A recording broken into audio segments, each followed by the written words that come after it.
Hi, this is Arpit Nagaria from Tricentis. Today we are going to learn TBox automation tool TBox Clipboard module. So by default TBox Clipboard module is present in your standard subset beneath TBox automation tool basic window operation TBox Clipboard. So by the name itself, what you do manually Control C and your text get copied to a clipboard, you can also achieve with Tosca also by using this module.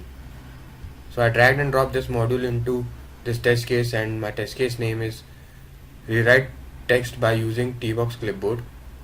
Firstly, I copied welcome to Tricentis text in the clipboard with the help of TBox Clipboard module, and then I'm opening Notepad, and then I'm waiting for some time till the screen appears, and then I copied the text to a notepad.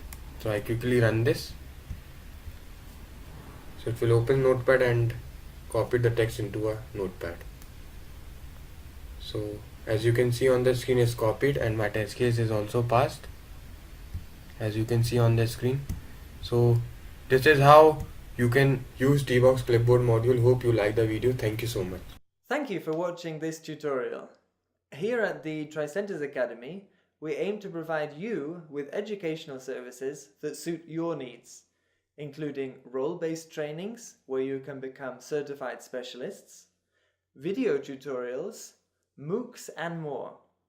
To learn more about the Academy, visit www.tricentis.com/academy.